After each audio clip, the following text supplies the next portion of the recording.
Assalamualaikum warahmatullahi wabarakatuh. Hai sahabat Dokter Uner TV, jumpa lagi bersama dengan saya Dokter Mary di acara Dokter Edukasi di platform kesehatan FK Uner yang tentu saja menyajikan episode-episode yang menarik di setiap minggunya. Jadi agar Anda tidak tertinggal update-nya, jangan lupa untuk klik tombol subscribe dan ikuti juga di Instagram kami di @dokterunertv dan @fk_uner. Masih dalam edisi Ramadan, tentu saja topik kita tidak akan jauh dari kaitannya dengan puasa. Tapi kali ini kita akan lebih fokus kepada lansia. Mengapa penting? Karena tentu saja metabolisme lansia tidak sama lagi dengan kita ya. Dan bukan berarti yang bukan lansia tidak harus mendengarkan, tetap harus mengikuti hingga akhir karena kita juga butuh untuk mengedukasi diri kita sendiri, untuk orang tua kita dan lansia di sekitar kita. Oke, saat ini sudah hadir bersama dengan kita konsultan geriatri. Beliau Dr. Novira Wijayanti, spesialis penyakit dalam, konsultan geriatri Vinasim. Assalamualaikum Dr. Novira. Waalaikumsalam Dr. Mary. Ya, terima kasih dokter sudah menyempatkan waktunya di sela kesibukannya dok untuk ngobrol bersama dengan sahabat Dokter Uner TV. Senang sekali bisa kita saling ngobrol tentang hari ini ya, tentang lansia tentunya. Iya, alhamdulillah. Oke, tapi dokter sebelum kita masuk jauh ke topik hari ini, mungkin kita perlu samakan persepsi terlebih dahulu ya dokter ya. Lansia itu adalah jika sudah memasuki usia berapa dokter? Oke, nah, itu selalu pertanyaan yang sering ditanyakan. Sebenarnya lansia itu usia berapa sih? Nah, kita kalau ngomong bicara usia itu kan pasti usia lahir kapan, sekarang tahun berapa ya. Iya. Jadi yang disebut dengan usia kronologis. Nah, kalau secara kronologis gitu kita sebut dengan lansia kalau usia di atas 60 tahun ya. Berbeda-beda sih setiap negara. Kalau di negara maju itu batasnya 65 tahun. Biasanya kenapa batasnya begitu? Sesuai dengan usia harapan hidup ya.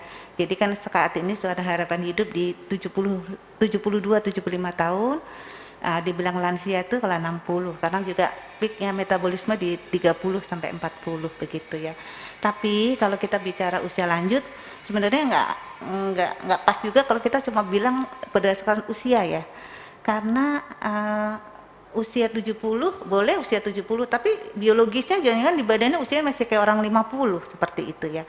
Jadi mungkin lebih tepatnya memang kalau batasan usia lah pakai 60 tahun tapi individu itu ada usia biologisnya akan berbeda-beda setiap individu yang satu dengan individu yang lain seperti itu. Ya, oke. Berarti lansia jika sudah memasuki usia 60 tahun secara kronologis. Ya, secara kronologis ya dokter ya. Secara waktu. Secara waktu. Tapi ternyata di usia 60 tahun belum tentu selnya juga usianya 60 tahun begitu betul, ya dokter ya? Iya. Ya, oke. Yang muda juga gitu, belum tentu usianya muda. 30 ternyata jangan-jangan usia biologisnya 40. Bisa jadi juga seperti itu kalau dia mungkin ada penyakit dan sebagainya. Ya, baik dokter. Dan di usia sekian itu biasanya sudah ada, mohon maaf seperti keterbatasan begitu ya dokter ya.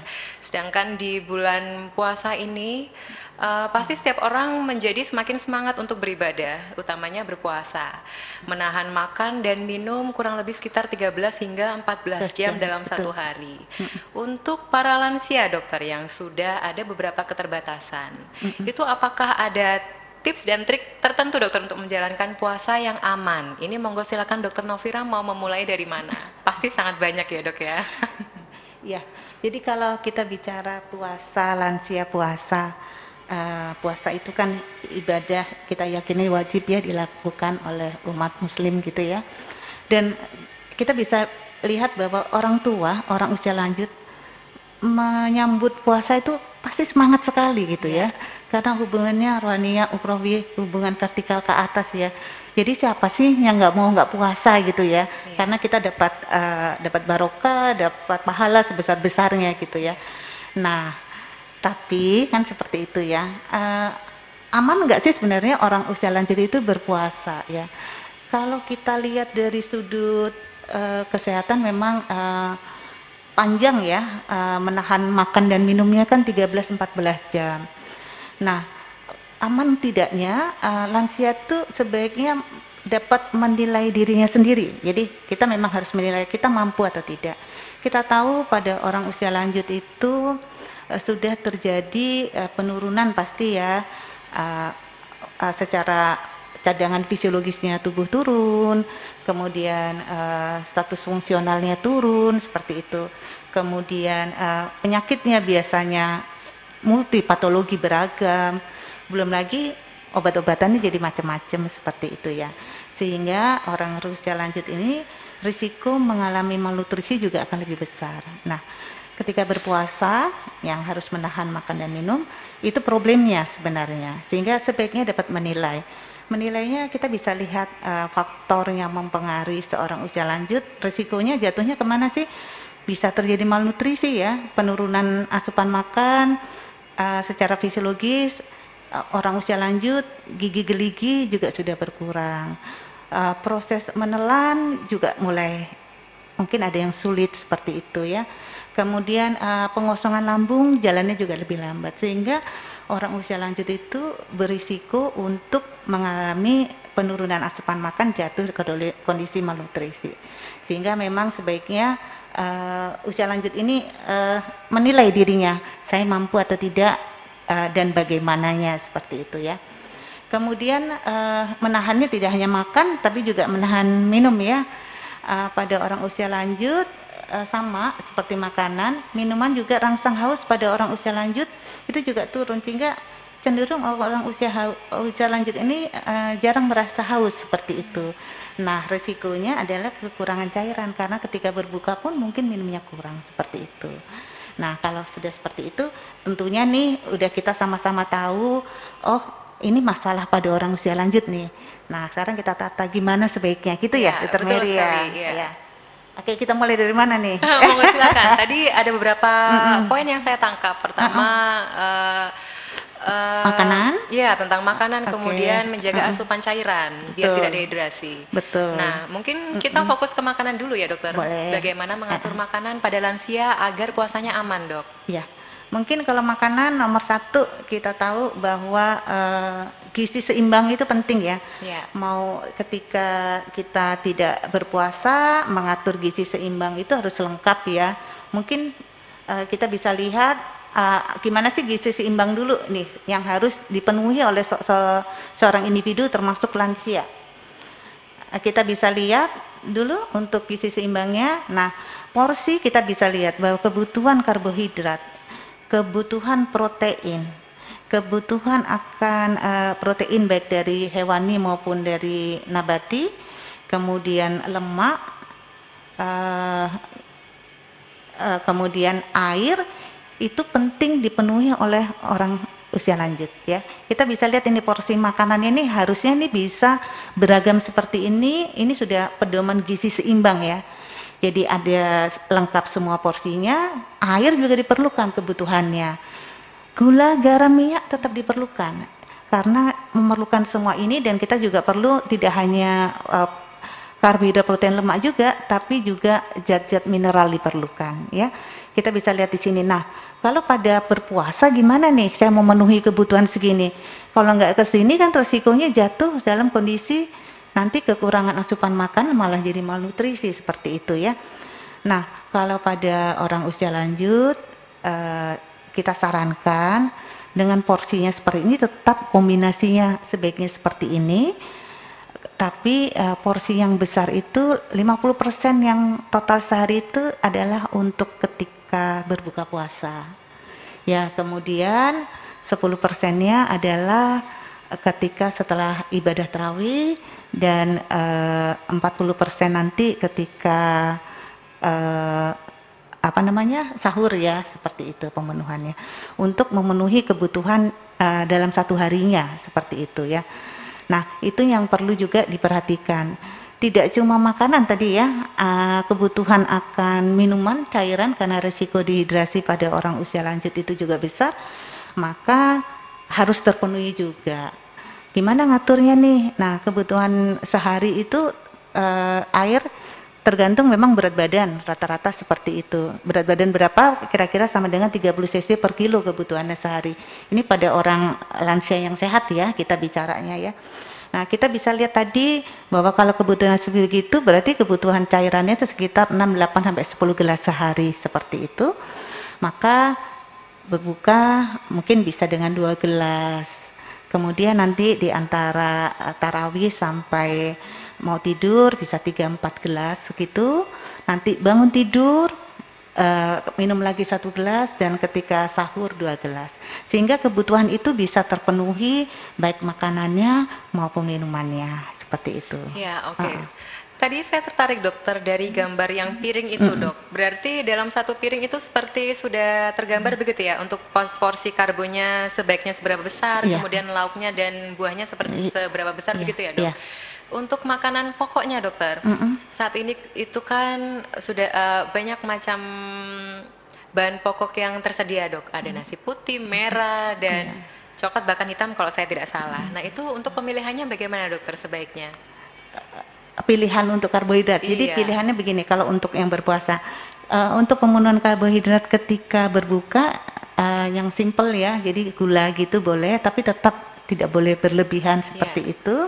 Nanti setelah itu ketika sudah mulai selesai untuk takjilnya, baru dengan karbohidrat kompleks, dan demikian juga pada waktu sahur karbohidrat kompleks supaya pemenuhan daripada nutrisinya tercukupi seperti itu. Ya baik, berarti fokus kepada porsi dari Iya. karbohidrat, kemudian protein, buah Iya. dan lain-lain, sayur juga. Kisarannya sekitar 40-50% untuk karbohidratnya, Oh, iya. seperti itu.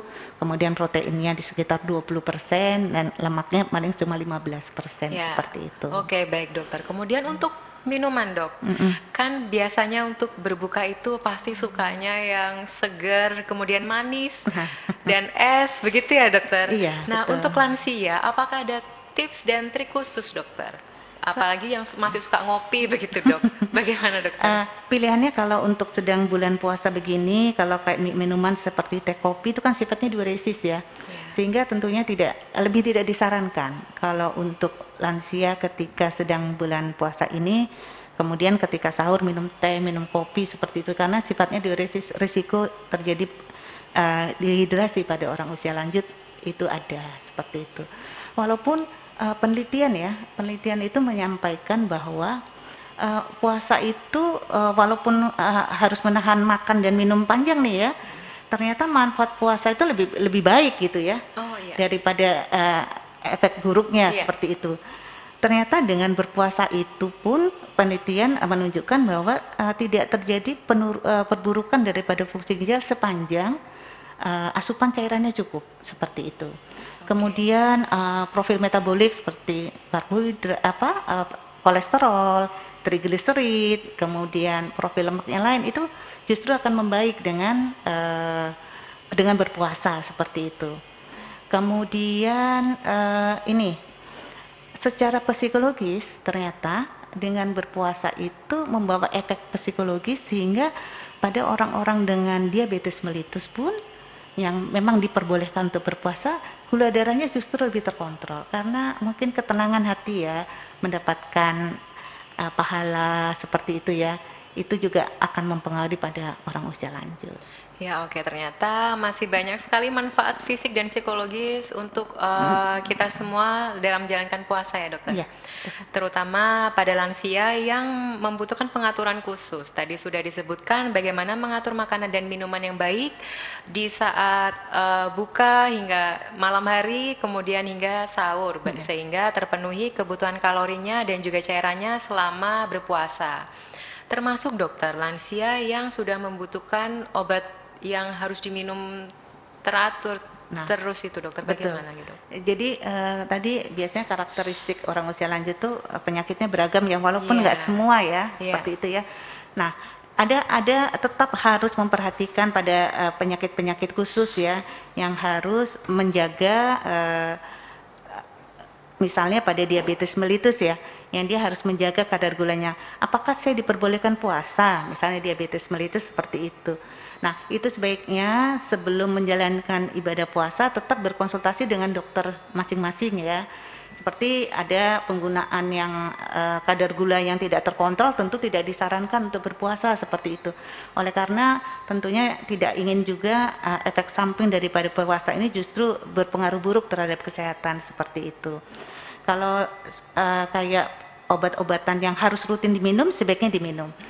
Kalau kayak seperti diabetes pun nanti mungkin ada topik sendiri ya, tapi intinya kalau diabetes pun minum obatnya adalah bukan ketika di sahur ya, tapi di ketika berbuka seperti itu. Itu ada perubahan-perubahan seperti itu yang juga harus dikonsultasikan kepada dokter masing-masing yang merawat untuk kesehatannya seperti itu. Ya, oke. Berarti masih sangat fleksibel dan masih bisa diatur bagaimana cara mengkonsumsi obat agar semua masalah kesehatannya bisa teratasi dan bisa menjalankan ibadah puasa dengan baik.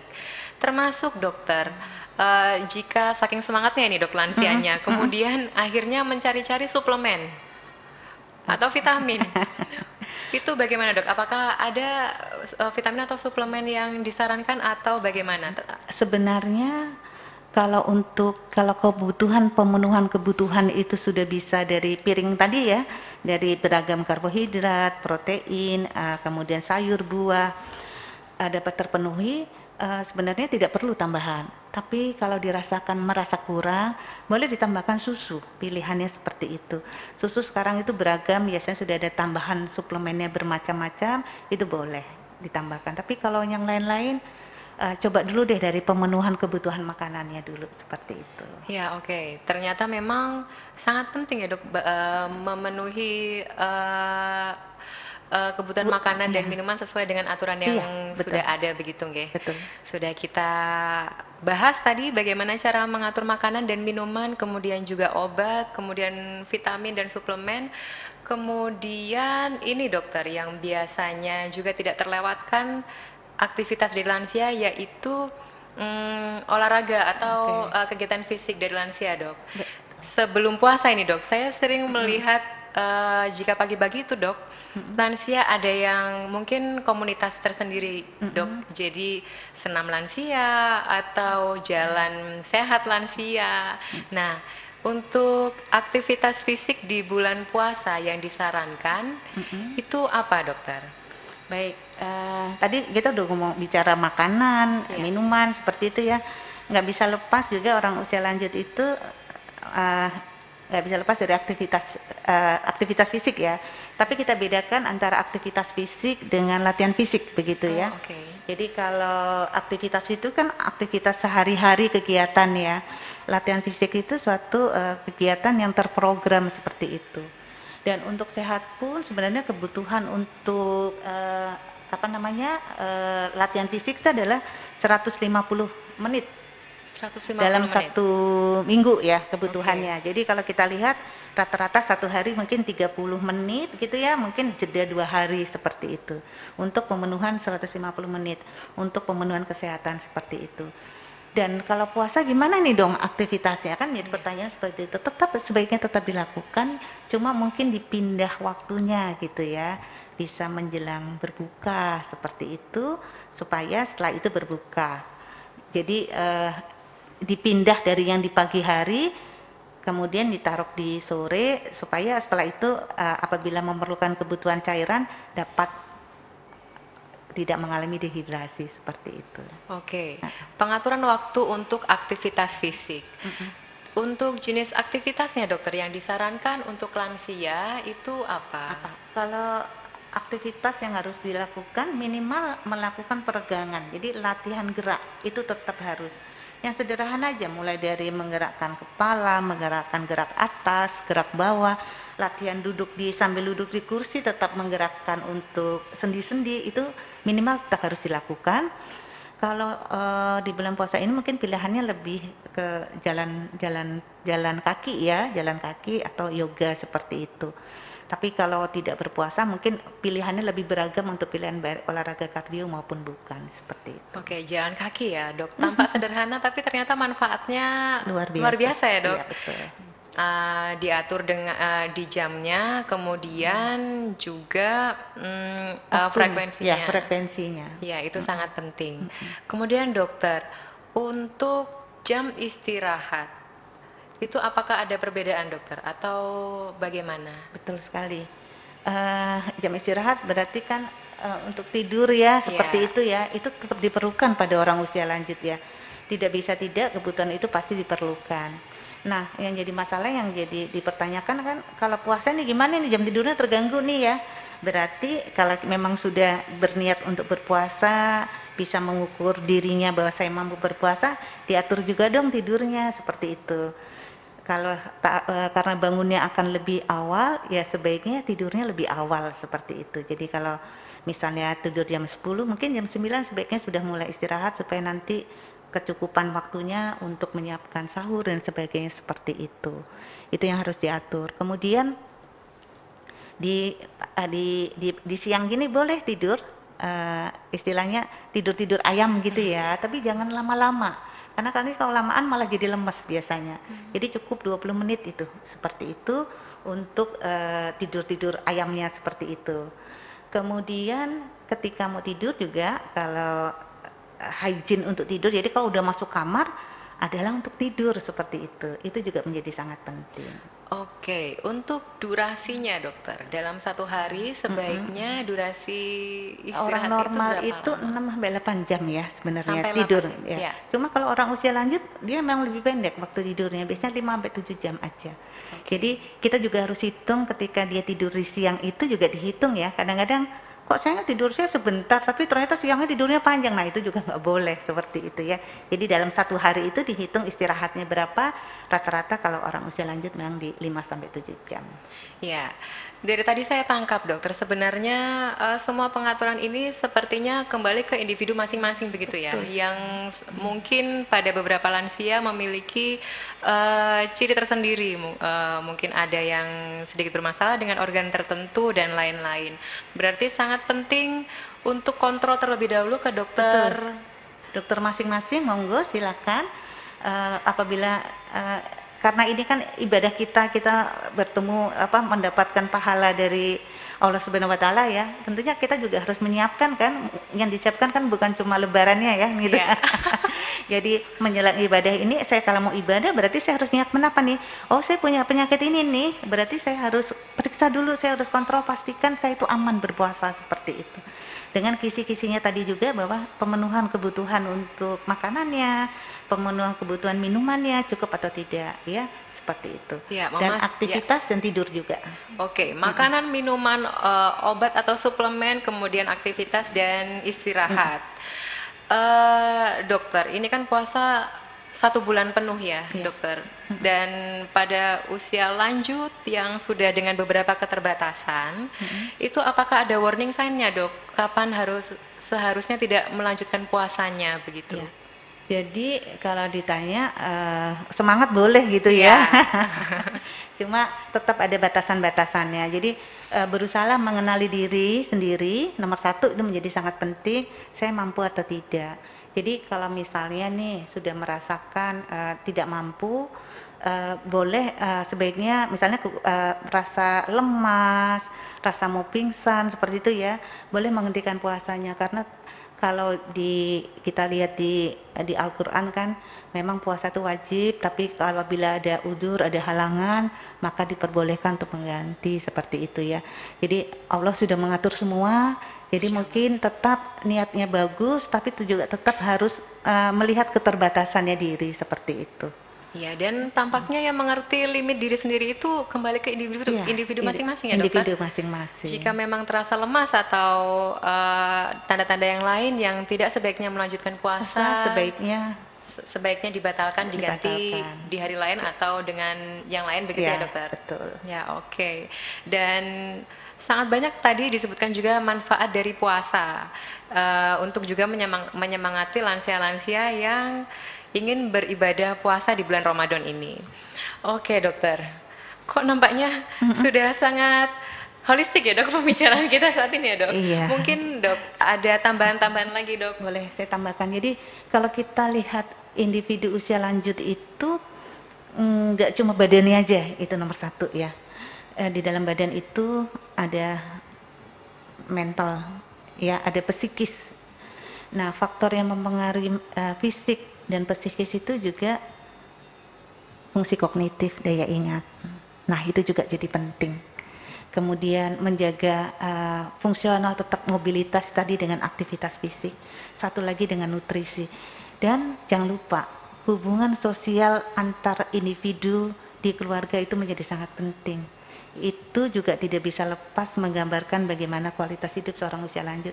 Kita kepinginnya seorang usia lanjut itu usia panjang dengan kualitas hidup tertinggi, kan seperti itu ya, dengan kemampuan kemandirian tetap tinggi, dengan status mental tetap baik, dengan fungsi kognitifnya juga baik, dan dengan nutrisinya yang juga tercukupi seperti itu. Jadi tolong jangan dilepas sendiri-sendiri ketika melihat usia lanjut, tapi merupakan satu kesatuan seperti itu.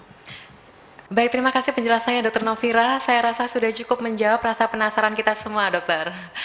Baik, bagi para lansia penonton Dokter Uner TV yang merasa memiliki masalah kesehatan, jangan lupa untuk berkonsultasi dengan dokter Anda. Patuhi aturan dokter Anda selama menjalani ibadah puasa demi kesehatan diri. Dan yang penting, sadar penuh tentang limit diri sendiri. Karena jika ternyata ada momen yang membahayakan badan, tentu tidak baik, tidak lagi manfaat yang kita terima. Saya rasa sudah cukup perbincangan kita kali ini dengan Dokter Novira tentang puasa yang aman dan sehat bagi lansia. Semoga tayangan ini bermanfaat untuk semuanya. Dan mohon maaf kepada sahabat Dokter Uner TV dan kepada Dokter Novira jika terdapat kekurangan selama penayangan episode ini. Semoga bermanfaat dan selamat menjalankan ibadah puasa bagi yang menjalankan. Terus semangat berupaya hidup sehat. Saya Dokter Mary beserta kru yang bertugas mohon pamit. Wassalamualaikum warahmatullahi wabarakatuh.